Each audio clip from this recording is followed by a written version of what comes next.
Shalom anak-anak, kembali kita berjumpa dalam pembelajaran daring kita ya. Masih di tema 4, subtema yang ketiga, pembelajaran 5 dan 6 ya. Melanjutkan pembelajaran kita yang kemarin. Nah, sebelumnya silakan anak-anak berdoa terlebih dulu, membaca renungannya dan memuji Tuhan ya seperti biasa. Sebelum kita memasuki pelajaran kita hari ini. Kalau sudah, silakan anak-anak membuka bupenanya halaman 152 ya, di pembelajaran yang kelima, tema 4 subtema 3. Silakan menyimak pembelajaran video hari ini dan silakan anak-anak mengerjakan tugas yang sudah Ibu berikan ya. Tetap semangat anak-anak, Tuhan Yesus memberkati. Untuk pembelajaran yang kelima di muatan bahasa Indonesia, menggunakan kosakata tentang cara menjaga kebersihan tempat bermain ya. Kamu telah mempelajari berbagai kosakata tentang kebersihan lingkungan tempat bermain. Kosakata tersebut dapat digunakan untuk membuat cerita dan laporan pengamatan. Nah, di pelajaran sebelumnya kita sudah menemukan berbagai macam kata-kata pada kebersihan di lingkungan bermain ya. Kemarin kita sudah membaca teks tentang suatu taman ya. Di sana tamannya nyaman, sejuk, bersih.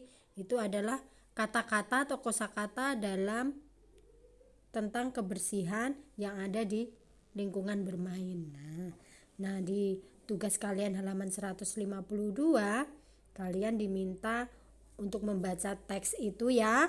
Lalu kalian mencari tentang apa cerita itu ya. Yang A itu informasi apa saja yang kamu peroleh dari teks tersebut. Buat satu kalimat ya. Lalu apa yang sebaiknya kamu lakukan sebelum bermain? Silakan dibaca. Lalu bagaimana cara yang kamu lakukan untuk memastikan tempat bermainmu itu bersih, sehat dan juga aman? Gimana caranya? Lalu apa akibat jika tidak memperhatikan kebersihan dan keamanan tempat bermain? Akibatnya apa ya?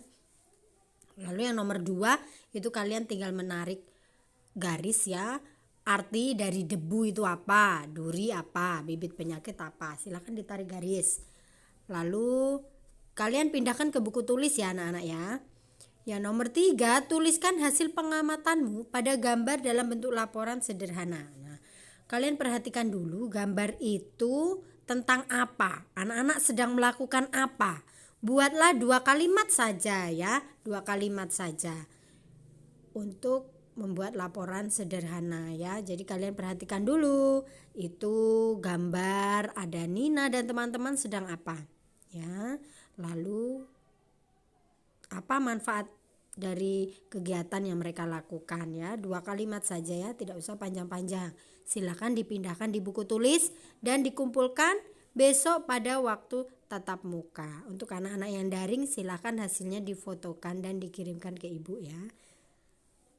Mengerti ya anak-anak untuk kegiatan hari ini.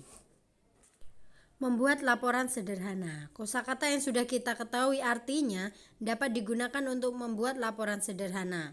Laporan dibuat dengan mengamati gambar, membaca teks, atau mengamati secara langsung. Laporan dapat disajikan dalam bentuk karangan. Nah, seperti tugas yang nomor 3 tadi anak-anak ya. Tapi kalian tidak usah banyak-banyak buat, 2 kalimat saja boleh. Atau kalau mau lebih juga silahkan ya.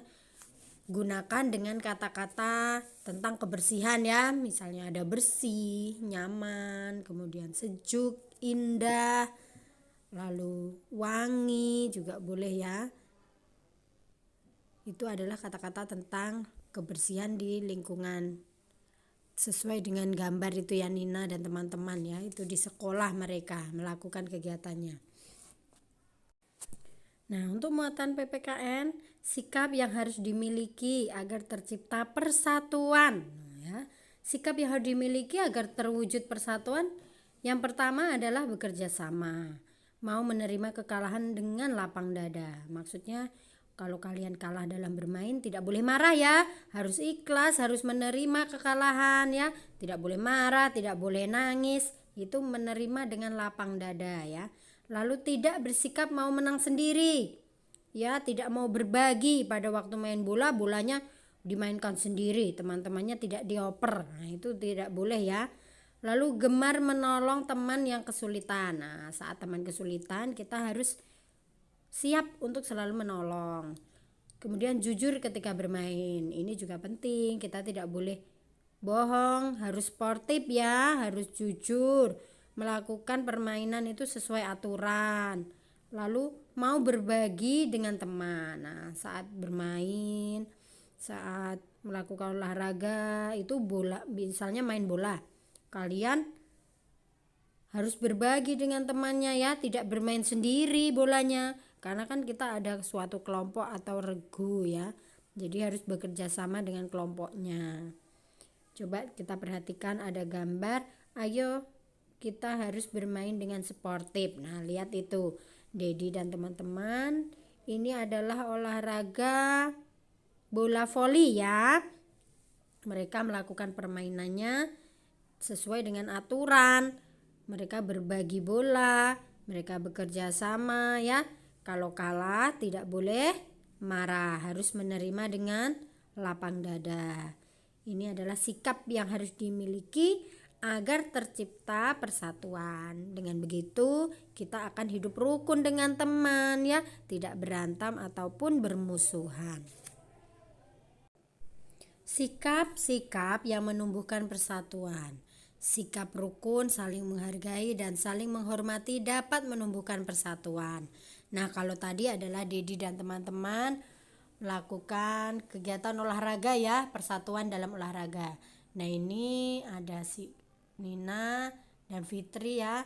Mereka menumbuhkan persatuan dalam permainan ya. Mereka harus rukun, saling menghargai, saling menghormati. Jadi kalau kalah tetap tidak boleh marah. Lakukan permainan sesuai aturan ya. Harus mau. Kalau kalah berarti mereka yang harus memegang tali ya. Seperti itu ya. Aturan dalam bermain lompat tali. Terus kalau kakinya mengenai tali berarti kalah ya. Nah, dengan begitu kalian bisa hidup rukun dan saling menghargai.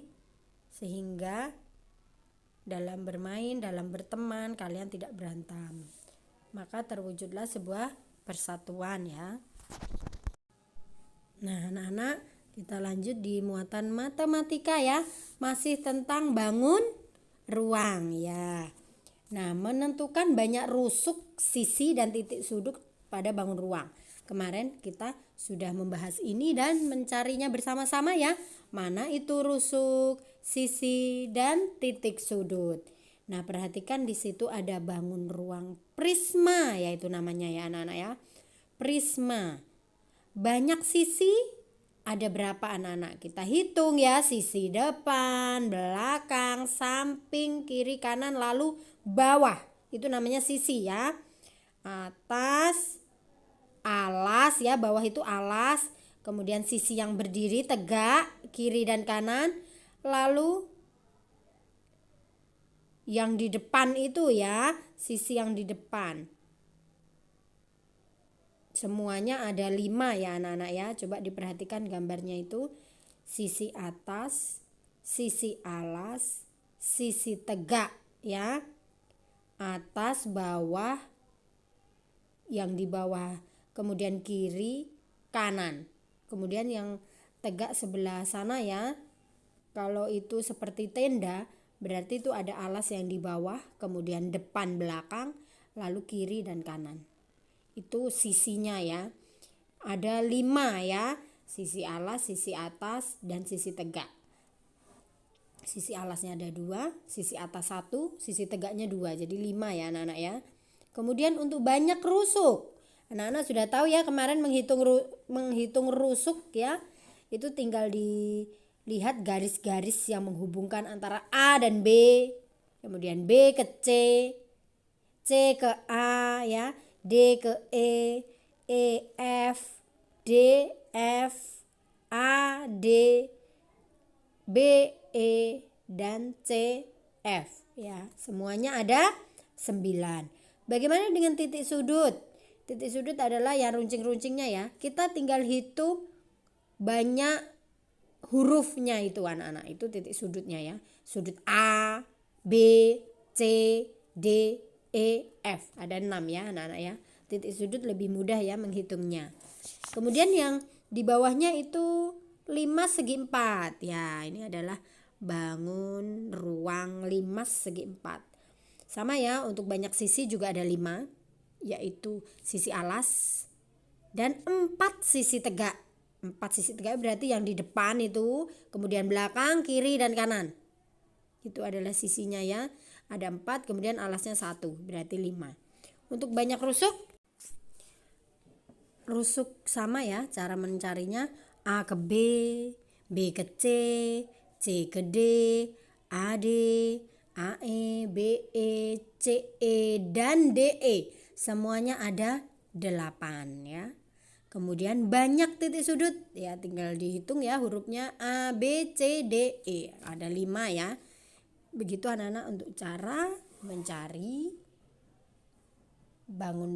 banyak sisi, rusuk, dan titik sudut pada bangun ruang prisma dan bangun ruang 5 segi 4. Terima kasih anak-anak sudah menyimak video pembelajaran kita hari ini. Sampai di sini ya untuk kegiatan pembelajaran 5 dan 6. Besok pada waktu tatap muka kita akan membahas latihan soal untuk halaman 159 dan 160. Ibu mohon anak-anak mengerjakannya di sekolah saja ya. Kita akan membahas bersama. Jangan dicoret atau diisi di rumah ya. Anak-anak kita akan mengisi bersama-sama di rumah. Terima kasih anak-anak, selamat belajar dan tetap semangat.